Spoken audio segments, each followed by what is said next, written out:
예, 지난 시간에 우리는 앞에 2장 2절에서 13절의 말씀을 통해서 범죄한 이스라엘 백성들을 징계하시고 심판하시겠다고 말씀하시는 내용을 살펴봤습니다.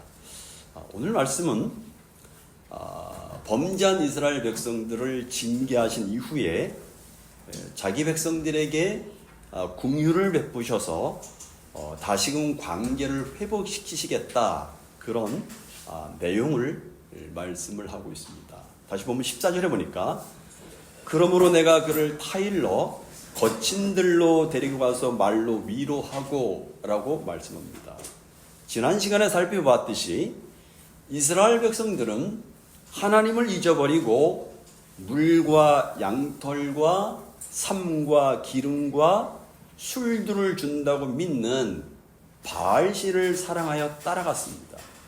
이런 백성들에게 하나님께서는 거친 들로 데리고 가시겠다 말씀하십니다. 여기 거친 들이란 히브리어로 함미드바르인데 문자적으로 광야를 의미합니다. 그러나 본문에서는 문자적인 의미가 아닌 비유의 의미로 사용된 것으로 보입니다. 그래서 여기 거친 들이란 아마도 이후에 포로로 끌려가는 상황을 의미하는 것으로 보입니다. 그러므로 이 거친 들에는 어려움과 고통과 고난이 분명히 있을 것입니다. 바로 그 거친 들로 데리러 가서 이스라엘을 설득하는 일을 하시겠다 말씀하십니다. 그러면 뭐라고 설득하시겠다고 말씀하십니까? 14절 하반절에 보니까 말로 위로한다 라고 말씀입니다. 여기 말로 위로한다는 이 원문의 뜻은 그들의 마음에 말씀하겠다, 그런 뜻입니다. 그러니까 이방 나라의 포로라고 하는 이 밑바닥 상태까지 내려가게 하셔서 자신들이 무엇을 잘못했는지 깨닫게 하시겠다는 것입니다. 모든 것을 빼앗기고 어려움과 고난이 있는 거친 들에서 비로소 하나님의 말씀이 들려지게 하겠다. 그들의 마음 가운데 하나님의 말씀이 들려지게 하겠다 말씀하십니다. 그래서 지금까지 자신들의 신앙이 얼마나 엉터리 같은 신앙인지를 깨닫게 해주시겠다. 하나님을 얼마나 자기 욕망대로 잘못 믿었는지를 깨닫고 인격의 중심인 마음이 변화되어서 하나님의 사랑을 깨닫도록 설득하시겠다라고 말씀하십니다. 이것은 여러분 오늘 우리도 마찬가지인 것 같습니다. 하나님은 때로 우리를 거친 들로 데리고 가십니다. 여러 가지 어려움과 힘듦과 고난을 통해서 우리의 어떤 죄악됨의 상태를 깨닫게 하시고 바로 깨달음을 주시기 위한 그런 바른 깨달음. 물론 징계를 받는 상황이기 때문에 거친 들이라고 하는 상황과 환경은 변하지가 않을 것입니다. 그래서 어렵고 힘들고 고통스러울 수가 있습니다. 그러나 그 환경 속에서 우리를 설득하시고 타이르시는 하나님으로 인해서 우리 마음이 변화되어서 죄악의 길에서 돌이키고 하나님을 올바로 섬기게 하시는 것입니다. 그러므로 거친 들은 신자인 우리들에게는 저주가 아니라 사실은 은혜이고 복이라고 말할 수가 있는 것이죠. 계속해서 하나님은 빼앗겼던 것들을 다시 회복시켜 주시겠다고 말씀하십니다. 15절에 보니까 거기서 비로소 그의 포도원을 그에게 주고 악을 골짜기로 소망의 문을 삼아 주리니 그가 거기서 응대하기를 어렸을 때와 애굽 땅에서 올라오는 날과 같게 하리라고 말씀하십니다. 여기 거기서는 앞에서 앞절과 연관해 보면 거친 들을 가리킵니다. 그러니까 1차적으로 앗수르의 포로된 상태를 가리키는 것으로 볼 수 있습니다. 그리고 거기서 포도원을 준다는 말은 문자적으로 포도밭을 준다는 말이 아니라 풍성한 생명과 기쁨을 다시 회복시켜 주시겠다. 환경과 상황은 여전히 거친 들이지만 거짓 신앙에서 회개하고 하나님께 돌아오면 그동안 바알에게서 얻고자 했던 것과는 차원이 다른 풍성한 생명과 기쁨을 회복하게 될 것이라고 말씀하십니다. 그리고 여기 아골골짜기로 소망의 문을 삼아준다는 말씀은 본래 아골골짜기는 절망과 낙심만 존재하는 곳입니다. 그러나 그런 절망의 골짜기에서도 하나님의 말씀이 마음에 들려오고 그 말씀이 마음으로 깨달아진다면 그것이 바로 소망의 문이 된다고 말씀하십니다. 그래서 15절의 하반절처럼 애굽 땅에서 나오던 날에 이스라엘 백성들처럼 구원해 주신 하나님께 기쁨으로 감사하며 찬양하게 하겠다 말씀하십니다. 그러므로 중요한 것은 지금 나의 환경과 상황이 얼마나 어렵고 힘들고 절망적이냐가 아니라 그 속에서 하나님의 말씀이 내 마음에 들려오고 있느냐 하는 것이 굉장히 중요합니다. 우리를 설득하시고 우리를 타이르신 하나님의 음성이 내 마음에 들려오고 있느냐. 우리가 잘 아는 C.S. 루이스는 고통의 문제라는 책에서 이런 얘기를 합니다. 하나님은 쾌락 속에서 우리에게 속삭이시고 양심 속에서 말씀하시며 고통 속에서 소리치신다. 고통은 귀먹은 세상을 불러 깨우는 하나님의 메가폰이다 라고 이야기합니다. 그렇습니다. 하나님의 메가폰으로서 고통이 혹독한 도굴하는 데에는 의심의 여지가 없지만 그 고통은 불순종하고 반역한 인간에게 개심할 수 있는, 돌이킬 수 있는 유일한 기회를 제공해주는 역할도 한다는 것이죠. 여러분, 고통은 거친들을 통한 여러 가지 어려움과 힘듦과 고난과 고통은 반항하는 우리 영혼의 요새 안에 진실의 깃발을 꽂게 만듭니다. 고난으로 말미암아 온전케 해주신다고 하는 이 말씀은 예나 지금이나 언제나 유효한 진리의 말씀입니다. 타락으로 약해진 인간을 치료하시려는 이 하나님의 손길이 스치는 곳에 인간의 고통이 발생을 하죠. 루이스에 의하면 고통은 모든 악 중에 유일하게 살균 소독이 된 악이라고 말하면서 고통에는 그 본성상 증식하는 성향이 없으므로 고통이 끝났다면 자연스럽게 기쁨이 뒤따라오게 되어 있다라고 말을 합니다.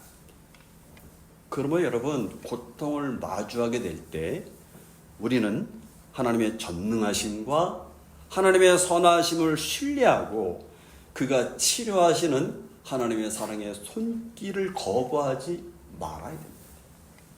우리를 사랑하시는 하나님과의 진정한 열함을 원한다면 이 고통 이면에 거하시는 그분의 사랑을 우리는 받아들여야 됩니다. 그래서 우리는 어렵고 힘들고 낙심되고 절망적인 상황을 바꿔달라고 기도하기보다는 그 속에서 우리 마음에 말씀하시고 우리를 설득하시는, 우리를 타이르시는 하나님의 음성을 들을 수 있게 해달라고 기도해요. 하나님이 어려움을 없애주세요. 그런 기도 말고 그런 상황 속에서도 우리 마음에 말씀하시는 그 하나님의 음성을 들을 수 있게 해달라고. 왜요? 그것을 들으면 소망의 문이 보이기 때문인 거죠. 계속해서 하나님은 이스라엘의 구체적인 회복에 대해서 말씀하십니다. 그런데 16절, 18절, 21절에 보면 반복되는 단어가 있는데 그날에 라는 단어입니다. 여기 그날에 이루어질 내용은 하나님의 구원의 역사죠. 즉 그날은 하나님께서 자신의 백성들에게 은혜를 베푸시는 내용과 관계되는 날입니다. 그러면 하나님께서 그날에 베풀어 주시겠다는 은혜의 내용이 무엇입니까? 본문에는 크게 네 가지 정도를 이야기합니다. 첫째는 하나님과의 관계성을 다시 회복시켜 주겠다. 16절 보십시오. 같이 읽어보겠습니다. 16절 시작. 여호와께서 이르시되 그날에 네가 나를 내 남편이라 이르고 다시는 내 바알이라 일컬지 아니하리라. 여기 내 바알이란 나의 주인, 나의 주권자라는 뜻입니다. 그동안 이스라엘은 자기들의 주인, 자신들의 주권자를 하나님이 아니라 바알이라고 믿고 생각을 했어요. 그런데 이제 저들이 하나님을 향하여 내 남편이라고 부를 것이라고 말씀하시면, 그리고 다시금 하나님과의 관계가 회복이 되어서 하나님만을 주인으로 주권자로 섬기는 은혜를 베풀어 주시겠다고 말씀하십니다. 두 번째는 다시는 바알의 이름을 부르지 않도록 하겠다. 17절을 읽어보겠습니다. 시작. 내가 바알들의 이름을 저 입에서 제거하며 다시는 그의 이름을 기억하여 부르는 일이 없게 하리라. 단호하게 말씀하십니다. 이스라엘 백성들은 단순히 하나님 외에 다른 신을 섬긴다는 것이 아니라 하나님과 바알을 함께 섬기는 혼합신앙을 갖고 있었습니다. 이스라엘 백성들은 하나님을 완전히 버리지는 않았습니다. 하나님도 섬기고 필요하면 바알도 섬기는 이중적인 혼합주의 신앙을 가지고 있었어요. 그러나 다시는 바알의 이름을 부르는 일이 없도록 하시겠다. 아주 단호하게 말씀하십니다. 세 번째는 평안을 보장해 주시겠다. 18절을 보겠습니다. 같이 읽죠. 시작. 그날에는 내가 그들을 위하여 들짐승과 공중의 새와 땅의 곤충과 더불어 언약을 맺으며 또 이 땅에서 활과 칼을 꺾어 전쟁을 없이 하고 그들로 평안히 눕게 하리라. 우리가 지난 시간에 공부한 것처럼 하나님을 떠나서 바알을 따라갔던 그때는 모든 것을 다 빼앗아 가셨습니다. 그러나 이제 다시금 그 모든 것이 회복될 것이라고 말씀하십니다. 그리고 대적의 활과 칼을 꺾어 버림으로써 전쟁을 없애고 평안히 눕게 하시겠다. 이것이 하나님이 베풀고 하는 은혜라고 말씀하십니다. 마지막 네 번째는 영원히 함께 하시는 은혜를 베풀어 주시겠다는 것입니다. 19절 20절을 같이 읽어보죠. 시작. 내가 내게 장가들어 영원히 살되 의와 공경과 은총과 긍휼이 여김으로 내게 장가들며 진시함으로 내게 장가들리니 내가 여호와를 알리라. 여기서 주님께 본 말씀은 하나님께서 이스라엘에 장가든다, 그런 말씀입니다. 세 번씩이나 반복하고 있어요. 이러한 반복은 최상급을 강조함으로써 다시는 끊어질 수 없는 관계를 나타내는 말입니다. 특히 여기 장가든다는 것은 완전히 새로운 결혼을 말합니다. 그들의 모든 과거를 깨끗이 없애주시고 완전히 새로운 사람으로 맞이해서 결합하시겠다 말씀하십니다. 칼빈 선생님은 이 본문을 주석하시면서 전혀 새로운 결혼이라고 주석을 했습니다. 버렸던 아내를 다시 맞이하는 결혼이 아니라 마치 새 언약을 맺으시겠다고 말씀하십니다. 여러분, 우리가 지금까지 살펴본 것처럼 이스라엘은 정말 패역한 백성들입니다. 남편 대신 여호와 하나님을 배신하고 바알을 쫓아갔습니다. 이런 이스라엘에게 마땅히 주어져야 되는 것은 영원히 버려짐입니다.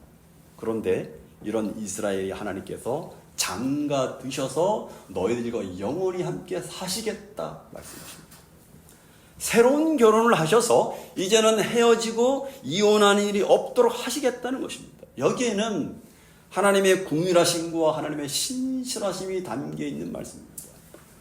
무엇보다도 이 말씀을 읽으면서 우리에게 소망이 되고 위로가 되는 것은 하나님이 그렇게 하시겠다, 그렇게 만드시겠다는 거예요.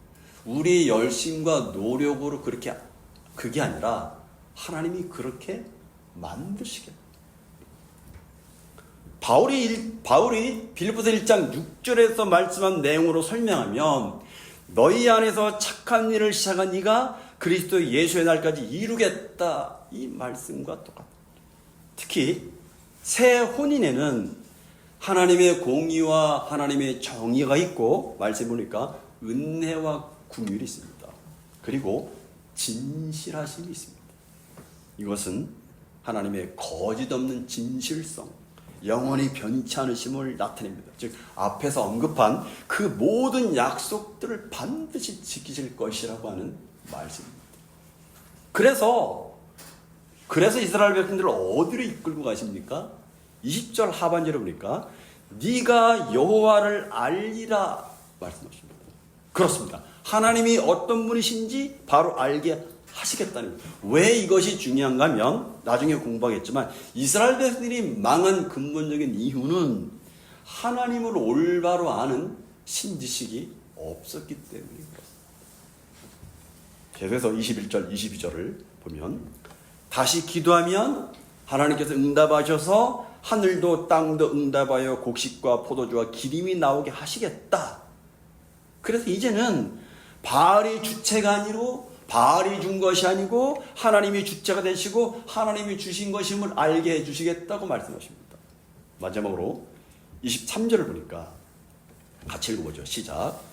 내가 나를 위하여 그를 이 땅에 심고 궁일이 여김을 받지 못했던 자를 궁일이 여기며 내 백성 아니었던 자에게 향하여 이르기를 너는 내 백성이라 하리니 그들은 이르기를 주는 내 하나님이시라 하리라 하시니라. 이 23절의 말씀은 호세아 2장 1절 말씀의 반복입니다. 궁일이 여기지 않겠다는 의미인 로루하마가 궁일이 여긴다는 루하마로 바뀌고 내 백성이 아니라고 하는 로암미가 내 백성이라고 하는 암미로 이름을 바꿔주시겠다고 말씀하십니다. 다시 회복시켜 주시겠다.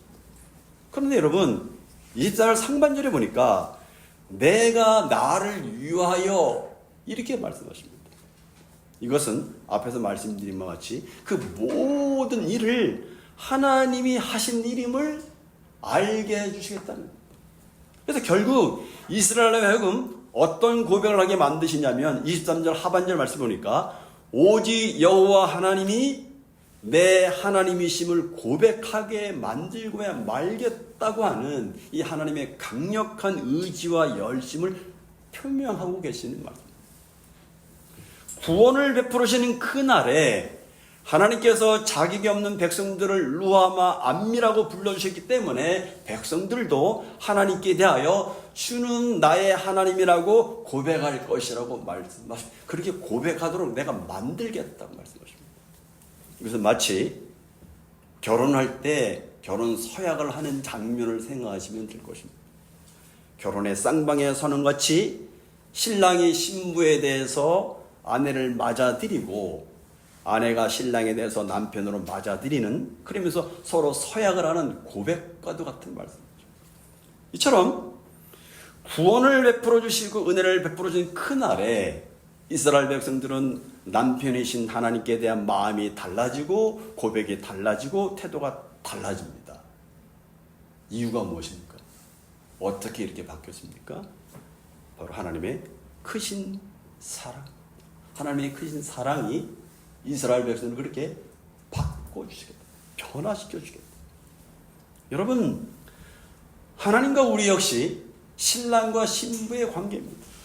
하나님께서는 너는 나의 백성이라고 말씀하십니다. 거기에 우리는 주는 나의 하나님이시다라고 응답을 하고 있는지를 우리는 돌아봐야 돼요.